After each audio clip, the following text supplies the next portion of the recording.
രജനീഷേന്റെ concept എന്താ? എന്നോട് കുറെ ചോദ്യങ്ങൾ ചോദിക്കുന്നുണ്ടല്ലോ. ഇനി രജനീഷേന്റെ കൺസെപ്റ്റ് എന്ന് പറയാം. ഇതാ സുഹൃത്തുക്കളെ വിളിച്ചാളൊരു കുഴപ്പം, തിരിച്ച് ചോദ്യങ്ങൾ ചോദിക്കുക. നമ്മളിങ്ങനെ ഒളിച്ച് അങ്ങനെ പോവാണ്, അങ്ങനെ ഒളിച്ചിരിക്കാൻ വേണ്ടിയിട്ടാണ്. എന്നാലും ഒരു ഇപ്പൊ പെട്ടെന്ന് ഒരു പ്രണയഗാനം പാടാൻ പറഞ്ഞ രജനീഷേട്ടന് ഏത് പാട്ട്? എനിക്ക് പാട്ട് ഞാൻ പാടാൻ തിരിച്ച് അങ്ങോട്ടൊരു ഇന്റർവ്യൂ ചെയ്യട്ടെ. എനിക്ക് പാട്ട് പാടാൻ അറിഞ്ഞൂടല്ലോ. അത് വെറുതെ എത്രയോ പാട്ട് പാടുന്ന ഞാൻ മ്യൂസീഷ്യൻസിനൊക്കെ ഇന്റർവ്യൂ ചെയ്യണ ഞാൻ കണ്ടിട്ടുള്ളതല്ലേ. അത് പെട്ടുപോകുന്നതാ, പാട്ട് പാടുന്നതല്ല. ഹരിഹരൻ സാറിന്റെ ഇന്റർവ്യൂ എത്ര പാട്ടുകളാ. അത് ഞാൻ പറഞ്ഞുതരാം. ഹരിഹരൻ സാറ് പാട്ട് പാടണമെങ്കിൽ എന്ത് ചെയ്യണമെന്ന് ചോദിച്ചാൽ, ഞാൻ അവിടെ ഇരുന്നിട്ട് ഊമ്പാവാ എന്ന് പാടുമ്പോഴത്തേക്ക് സാറ് അയ്യോ ഇവൻ എന്തോ തെറ്റിച്ചു പാടുന്നു, ഇത് ശരിയാക്കി പാടാമെന്ന്. ഒരു പാട്ട് മിസ് ചെയ്തു, ഓദിൽ രൂപ പാടണായിരുന്നു. പ്രൊപ്പോസൽസ് ഒക്കെ ഇഷ്ടം പോലെ വന്നിട്ടുണ്ട്, ഫിലിം ഇൻഡസ്ട്രിയിൽ നിന്നും വന്നിട്ടുണ്ട്. ശരിയാണ്, അതിനെയൊക്കെ തട്ടിക്കളഞ്ഞു ഞങ്ങൾ. തട്ടിക്കളഞ്ഞു. അതെന്തേ അങ്ങനെ? പ്രണയിക്കാൻ ഇഷ്ടമില്ലാഞ്ഞിട്ടല്ല, വേറെ കല്യാണം, അതായത് ഒരു കല്യാണം കഴിക്കുക, കുടുംബജീവിതം, അതിനോടൊക്കെ ആയിരുന്നു കൂടുതൽ താല്പര്യം. അല്ല, ശരിക്കും പറയുകയാണെങ്കിൽ പേടിയായിരുന്നു.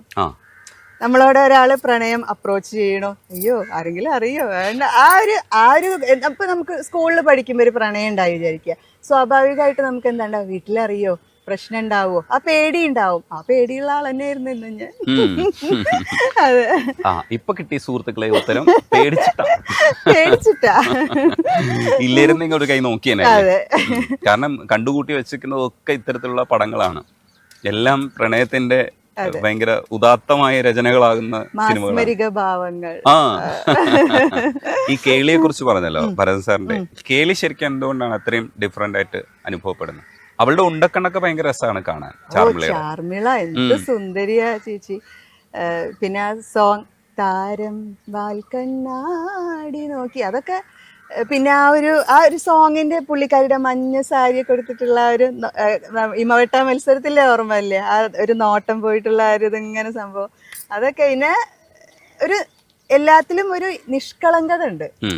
അങ്ങനത്തെ സിനിമകളിലൊക്കെ രജനീഷായിട്ട് ശ്രദ്ധിച്ചിട്ടുണ്ടോ? എല്ലാ പ്രണയത്തിലും നിഷ്കളങ്കത ഉണ്ടായിരിക്കും. എന്തോ ഒരു രസം, ഒരു തുളസിക്കതിരിനെ പോലെ എന്നൊക്കെ പറയുന്ന പോലെ ഒരു പരിശുദ്ധി അതാണ്. ഇത് പ്രശ്നമാണ്, പൊളിറ്റിക്കലി കറക്റ്റ് അല്ല, പക്ഷേ തൽക്കാലം മഞ്ജു പറയുന്നതുകൊണ്ട് ഞാൻ കേട്ടിരിക്കുന്നു. അല്ല, എന്താ അറിയാം, എനിക്ക് അതിനെ കുറിച്ച് കൂടുതലായിട്ട് ഭയങ്കരമായി വാദിക്കാനൊന്നും അറിയില്ല. ഒരുപാട് ഇങ്ങനെ ഇതാണ് ഇന്നതാണെന്ന് പറഞ്ഞ് തറപ്പിച്ച് സംസാരിക്കാനൊന്നും അറിയില്ല. പക്ഷെ അതിന്റെ ഉള്ളിലുള്ള സംഭവം എന്ന് പറഞ്ഞാൽ നിഷ്കളങ്കത, പരിശുദ്ധി, അതൊക്കെ ഇങ്ങനെ നുള്ളിയെടുക്കാൻ എനിക്ക് ഭയങ്കര ഇഷ്ടമാണ്. അങ്ങനെയൊക്കെ അങ്ങനെ നുള്ളിയെടുത്ത് സൂക്ഷിച്ചോളൂ. ഈ കളിയും തമാശയൊക്കെ പറയുന്നതിനിടയ്ക്ക് അല്ല, എനിക്കൊരു കൺഫ്യൂഷൻ ഉണ്ട്. ഈ ഇന്റർവ്യൂ കണ്ടു കഴിയുമ്പോൾ പ്രേക്ഷകർ പറയും, നീ പാടണ്ട, പാട്ട് കേട്ടാൽ മാത്രം മതി, അതാണ് നിനക്ക് നല്ലത്. അയ്യോ, എന്റെ ഒരു മോഹം കൊണ്ട് പാടി പോണതാണ്. എന്റെ വേറെ കാര്യങ്ങളൊന്നും മാർക്കിടൊന്നും ആരും ചെയ്യരുത്, എന്നോട് ദേഷ്യപ്പെടരുത്. അതൊക്കെ എടാ, തമാശ പറയുന്നതിനപ്പുറത്തേക്ക് ജീവിതത്തെ കുറിച്ച് ഞാൻ അധികം ചോദിച്ചിട്ടില്ല.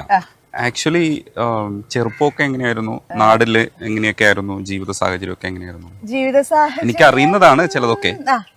ചൈൽഡ്ഹുഡ് അത്ര കളർഫുൾ ആയിരുന്നില്ല. അമ്മ സിംഗിൾ പാരന്റ് ആയിരുന്നു. അപ്പൊ സ്വാഭാവികമായിട്ട് അറിയാലോ, അതിൻ്റെതായിട്ടുള്ള കുറെ ബുദ്ധിമുട്ടുകൾ ഉണ്ടാവും. നമ്മൾ ഫിനാൻഷ്യലി ഒക്കെ ഒത്തിരി സ്ട്രഗിൾ ചെയ്തിട്ടുള്ള ആൾക്കാരാണ്. അല്ല, അതിൽ ഞാനിപ്പൊ അന്ന് നമുക്ക് വിഷമമുണ്ടെന്നുണ്ടെങ്കിൽ ഇപ്പൊ ഞാൻ ഭയങ്കര പ്രൗഡാ. കാരണം എന്താണെന്നറിയോ, നമ്മൾ അങ്ങനെയൊക്കെ കഷ്ടപ്പെട്ട് വരണം, കഷ്ടപ്പെട്ട് ലാസ്റ്റ് നമുക്കൊരു അതിൻ്റെ ഒരു കഴിഞ്ഞിട്ടൊരു സ്റ്റേജിലെത്തില്ലേ, അപ്പോഴാണ് ഈ വന്ന വഴികൾ മറക്കാതിരിക്കുക എന്ന് പറഞ്ഞൊരു സംഭവം അല്ലേ. നമുക്ക് ഇപ്പൊ ഞാൻ ഒത്തിരി കഷ്ടപ്പെട്ടതുകൊണ്ട് എനിക്ക് അപ്പുറത്ത് എന്നോട് ഒരാളൊരു കാര്യം പറയുമ്പോൾ എനിക്കത് കറക്റ്റായിട്ട് ഫീൽ ചെയ്യാൻ പറ്റും. ഫീൽ ചെയ്യണം, അല്ലാതെ ഞാൻ ഈ ചെവി കൂടെ കേട്ടിട്ട് ഈ ചെവി കൂടെ വിട്ടിട്ട് ഒരു കാര്യമില്ല. എന്നോട് ഓപ്പോസിറ്റ് ഉള്ള ഒരാൾ എന്നോട് എന്തിനാ സംസാരിക്കണേ, അയാളുടെ മനസ്സിലുള്ള കാര്യങ്ങളൊക്കെ എന്തിനാ പറയണേ, ഞാനെങ്കിലും ഒന്ന് മനസ്സിലാക്കട്ടെ എന്ന് വിചാരിച്ചിട്ടായിരിക്കും. മനസ്സിലാക്കുക എന്ന് പറയുന്നത് ഒരു ചെറിയ സംഭവമല്ല അല്ലേ. അപ്പൊ മഞ്ജു ചില സമയത്ത് അന്യനും അമ്പിയും കളിക്കും. ചില സമയം വിചാരിക്കും മഞ്ജുവിന്റെ അടുത്ത് വർത്താനം പറയുന്നതിൽ ഒരു കാര്യമില്ല എന്ന് തോന്നും കേട്ടോ. പക്ഷെ ചില സമയം ഇത്രയും വലിയ നിലയിൽ സംസാരിക്കുന്ന ഒരു മഞ്ജുവിനെ കാണുമ്പോൾ ഞാൻ വിചാരിക്കും, അല്ല ഇതെങ്ങനെ മാറുന്നു എന്നുള്ളതാണ് എന്റെ ചോദ്യം. രജനീഷേട്ടെ കാര്യമായിട്ടാ പറഞ്ഞു. ശരിക്കും പറയല്, നമ്മളിപ്പോ എനിക്ക് പറയണതിൽ നാണക്കേടൊന്നുമില്ല. നല്ലൊരു ഡ്രസ്സിന് വരെ കൊതിച്ചൊരു കാലം ഉണ്ടായിട്ടുണ്ട്. ശരിയാണ്. ഞാൻ എൻ്റെ ഫ്രണ്ട്, എൻ്റെ ഒരു ബെസ്റ്റ് ഫ്രണ്ട്, ഞാൻ ഒരു 2-3 ദിവസം മുന്നേ അവളോട് സംസാരിച്ചപ്പോഴും കൂടി അവൾ പറഞ്ഞു, നിന്റെ ഡ്രസ്സ് വരെ എനിക്ക് ഇപ്പോഴും ഓർമ്മയുണ്ട്. കാരണം 2 ഡ്രസ്സൊക്കെ ഉണ്ടാവുള്ളൂ. അതിങ്ങനെ സേഫ്റ്റി പിന്നൊക്കെ വെച്ച് അഡ്ജസ്റ്റ് ചെയ്ത് ഒന്നും മാറും. അതെ, അങ്ങനെ ഒരു അഡ്ജസ്റ്റ്മെന്റിലാണ് ഞാൻ പോയിരുന്നത്. കാരണം ഒരു യൂണിഫോമിന്റെ ഒരു സംഭവം സ്കൂളിൽ നടക്കുന്ന സമയത്ത് അതൊരു ഡിസിഷനിൽ എത്താതിരുന്ന സമയത്ത് എനിക്ക് ഓർമ്മയുണ്ട്, കുറച്ചു കാലം ഞങ്ങൾ കളർ ഡ്രസ്സുകൾ ഇട്ടിട്ടാ പോയിരുന്നത്. എനിക്കാവുമ്പോൾ ഡ്രസ്സ്, എൻ്റെ കൂടെ നടക്കുന്ന കുട്ടികളൊക്കെ നല്ല നല്ല ഡ്രസ്സുകൾ ഇട്ട് നമുക്കൊരു ഈഗോ, ആ പ്രായത്തിൽ തീർച്ചയായിട്ടും നമുക്കൊരു കോംപ്ലക്സ്, അതായത് ഞാൻ അവരെ കൂടെ നടക്കില്ല, മാറി നടക്കും. കാരണം എനിക്ക് ഭയങ്കര ഒരു ഇതായിരുന്നു. പിന്നെ പക്ഷെ എൻ്റെ അമ്മയോട് എനിക്ക് അതിനൊരു ദേഷ്യമോ ഇതൊന്നും തോന്നിയിട്ടില്ല. കാരണം എനിക്ക് അറിയായിരുന്നു എൻ്റെ അമ്മ ഭയങ്കരമായിട്ട് സ്ട്രഗിൾ ചെയ്യുന്ന ഒരാളാണ്. ഞാനത് അഡ്ജസ്റ്റ് ചെയ്യുകയും ചെയ്തിരുന്നു.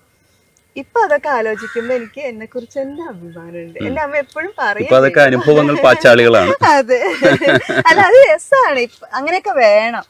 ഇങ്ങനെയൊക്കെ ഒരു അനുഭവം ഉണ്ടാവണം, എങ്കിലും ഒരു നല്ലൊരു നടി ഉണ്ടാവുള്ളൂ അല്ലേ. മറ്റേ ജയറാമേട്ടൻ സത്യനന്ദിക്കാട് സിനിമ പറയുമ്പോൾ ശരിയാ, അങ്ങനെയൊക്കെ വേണം. അപ്പൊ എനിക്ക് എന്തെങ്കിലും അങ്ങനത്തെ ഒരു ക്യാരക്ടർ കിട്ടുകയാണെങ്കിൽ നമുക്ക് അത് ചെയ്യാൻ ഈസി ആയിരിക്കും. കാരണം നമ്മൾ അങ്ങനത്തെ അനുഭവങ്ങളിലൂടെ വന്ന ആൾക്കാരാകുമ്പോ അതൊക്കെ ഞാൻ എന്റെ മനസ്സിലിങ്ങനെ പ്രൗഡായിട്ട് കൊണ്ടുനടക്കണ കുറെ സംഭവങ്ങളാണ്. ഈ ചെറിയ പ്രായത്തിൽ സിനിമയിലേക്ക് വരുമ്പോ ഇപ്പൊ സിനിമ കുറച്ച് മാറിയിട്ടുണ്ട്, അറ്റ്മോസ്ഫിയർ മാറിയിട്ടുണ്ട്, കുറച്ചുകൂടെയൊക്കെ സ്വാതന്ത്ര്യവും കാര്യങ്ങളൊക്കെ കൂടിയിട്ടുണ്ട്. പക്ഷെ ആ കാലഘട്ടത്തിൽ കുറച്ചുകൂടെ പ്രൊഡക്ഷൻ കൺട്രോളേഴ്സ് ഒക്കെ സിനിമയുടെ കാസ്റ്റിംഗ് ഒക്കെ നിയന്ത്രിച്ചിരുന്ന ഒരു കാലവും കൂടെ, അത് മാറി വരുന്നതേ ഉള്ളൂ. അപ്പോ ശരിക്കും എങ്ങനെയായിരുന്നു അന്നത്തെ ഇപ്പൊ പലരും ഇത്തരത്തിലുള്ള കാര്യങ്ങളൊക്കെ ഡിസ്കസ് ചെയ്യുന്ന സമയത്ത് എനിക്ക് തോന്നുന്നു മഞ്ജുവിന്റെ മനസ്സിനകത്തും അതുണ്ട്. ഞാൻ പലപ്പോഴും അതിനെക്കുറിച്ച് കേട്ടിട്ടുണ്ട്. ആക്ച്വലി ആ സമയത്ത് എങ്ങനെയാണ് നോക്കിക്കാണുന്നത്, ഈ കാസ്റ്റിംഗ് ഒക്കെ എങ്ങനെയായിരുന്നു എന്നുള്ളത്? അത് ചോദിക്കുകയാണെങ്കിൽ ഇല്ലാന്ന് പറഞ്ഞാൽ ഒരു നുണയായിരിക്കും. ഒരാണും പെണ്ണും എവിടെയൊക്കെ ഉണ്ടോ, ഏതൊക്കെ ജോലി സ്ഥലങ്ങളുണ്ടോ അവിടെ എല്ലാം അത് ഉണ്ടാവും. പിന്നെ നമ്മൾ ഈ ഫിലിം ഫീൽഡ് ആകുമ്പോൾ ആർട്ടിസ്റ്റുകൾ എല്ലാവരും ഉൾപ്പെടുന്ന ഒരു സംഗതി ആയതുകൊണ്ട് അവരുടെ കാര്യങ്ങൾ അറിയാൻ നമുക്കൊന്നും കൂടി ഒരു ക്യൂരിയോസിറ്റി കൂടും. ഇവിടെ എന്ന് പറഞ്ഞാൽ നമ്മളോട് അങ്ങനെ ആവശ്യപ്പെടുന്നു. പിന്നെ എനിക്കുണ്ടായ അനുഭവം ശരിയാണ്, തീർച്ചയായിട്ടും ഉണ്ടായിട്ടുണ്ട്. നമ്മളുടെ അഭിപ്രായം പറയണു, അതവിടെ തീരണു. ഒരു നോ എന്നാണെങ്കിൽ നോ എന്ന് പറയണു, അതവിടെ തീരണു എന്നല്ലാതെ എൻ്റെ കരിയറിന് ഇപ്പോൾ ഓരോ പെൺകുട്ടികൾ കരിയറിന്, അതായത് അവർ മെന്റലി ഒക്കെ ഭയങ്കര സ്ട്രഗിൾ അനുഭവിച്ച കുറേ കേസുകൾ ഇപ്പോൾ നമ്മൾ കേട്ടിരുന്നല്ലോ. ആ രീതിയിൽ നമ്മളെ കരിയർ തകർക്കണ രീതിയിൽ അല്ലെങ്കിൽ മെന്റൽ സ്ട്രഗിൾ, ഒരു ഭയങ്കര പെയിൻ അനുഭവിക്കുന്ന രീതിയിലേക്കൊന്നും എനിക്ക് അങ്ങനത്തെ അനുഭവങ്ങൾ ഉണ്ടായിട്ടില്ല. അപ്രോച്ച് ഉണ്ടായിട്ടുണ്ട്, നമ്മളെ കാര്യം പറയണു, അത് അവിടെ തീരുന്നു. വളരെ ഫെയർ ആയിട്ട് അത്രേ ഉള്ളൂ, അങ്ങനെ ഡീൽ ചെയ്യാൻ പറ്റി. ഒരുപാട് രസകരമായ അനുഭവങ്ങളിലൂടെ കടന്നു പോയിട്ടുണ്ടാകും. കാരണം എനിക്ക് തോന്നുന്നു സത്യനന്ദിക്കാട് സാറിനെ ആദ്യം കാണാൻ പോകുമ്പോ, അയ്യോ അതൊന്നും നാട്ടുകാരോട് പറയാൻ പറ്റില്ല. അല്ല, അത് കേൾക്കണം. കാരണം എന്ന് വെച്ചാല് അതേപോലൊരു സാധനം. കാരണം എന്ന് വെച്ചാൽ നമ്മൾ ഈ ചില കാര്യങ്ങൾക്ക് ശരിക്കും എനിക്കിങ്ങനെ വിചിത്രമായിട്ടുള്ള ചില കാര്യങ്ങൾ കേൾക്കുമ്പോൾ എനിക്ക് തോന്നിയിട്ടുണ്ട്, ഞാനും ചില വിചിത്രമായിട്ടുള്ള കാര്യങ്ങളിലൂടെ പോയിട്ടുണ്ട്. അതുകൊണ്ട് മഞ്ജു ഇത് പറഞ്ഞു കഴിഞ്ഞിട്ട് ഞാനത് പറയാട്ടോ. അല്ല, ഞാൻ എന്റെ കൺഫ്യൂഷൻ എനിക്ക് മാത്രമാണോ അങ്ങനെ പറ്റിയ, ഇവരൊക്കെ എന്നെ പറ്റി എന്ത് വിചാരിക്കുന്നുള്ള. കാരണം തൃശ്ശൂരാണ്, നിലമ്പൂരിന്ന് തൃശ്ശൂർക്കൊക്കെ ആദ്യമായിട്ട് പോവാ നമ്മള്. ബസ്സിലാണ് യാത്ര, ആദ്യമായിട്ട് പോവാ നമ്മളെ നാട് വിട്ടിട്ട്. അപ്പൊ ബസ്സിൽ പോണ സമയത്ത് നല്ല മഴ എന്ന് പറഞ്ഞാൽ പുറത്ത് നമുക്ക് നോക്കാൻ കൂടി പറ്റില്ല, അത്ര മഴ. അപ്പൊ ഞാനും അമ്മയും കൂടി ഇങ്ങനെ ഈ ബസ്സിന്റെ ഷട്ടർ ഉണ്ടല്ലോ ഇങ്ങനെ നോക്കുക, പൊന്തിച്ചിട്ട് എത്തിയോ ഏതോ ഒരു തിരക്കുള്ള ടൗൺ എത്തണോ, അവിടെ ചാടി ഇറങ്ങി തൃശ്ശൂരാന്ന് പറഞ്ഞിട്ട് നോക്കുമ്പോ കുന്നംകുളം. അയ്യോ, ഇറങ്ങി കഴിഞ്ഞ് ഞങ്ങളിങ്ങനെ ബസ് വെയിറ്റിംഗ് ഷെഡിൽ നിൽക്കും. അയ്യോ ഇത് തൃശ്ശൂരല്ല, കുന്നംകുളം. ഇങ്ങനത്തെ അബദ്ധമൊക്കെ ആർക്കെങ്കിലും പറ്റുമോ? എന്റെ ദൈവമേ, സാറിനോട് പറയാൻ കൂടി നമുക്ക് ചമ്മൽ. ഇത്ര ബുദ്ധിയില്ലാത്ത ആൾക്കാരോട് പറഞ്ഞു. അവിടുന്ന് കുന്നംകുളം ഇറങ്ങി വീണ്ടും ബസ്സിന് കയറി. എന്നിട്ട് സാറിനെ പോയി കണ്ടു.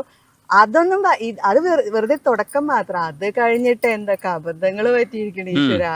ഈ തൊടുന്ന മണ്ടത്തരങ്ങള് എന്ന് പറയില്ലേ. എന്റെ അമ്മ എന്നെ പോലെ തന്നെ ഒരു പൊട്ടിയായിരുന്നു കേട്ടോ. അമ്മ പൊട്ടിയല്ല, ഇത് ശരിക്കും പൊട്ടിയാണോ? അല്ല, പൊട്ടിയുടെ മോളാണല്ലോ. അല്ല, ഞാൻ ഇപ്പോഴും പാവം കളിയാക്കൂട്ടോ.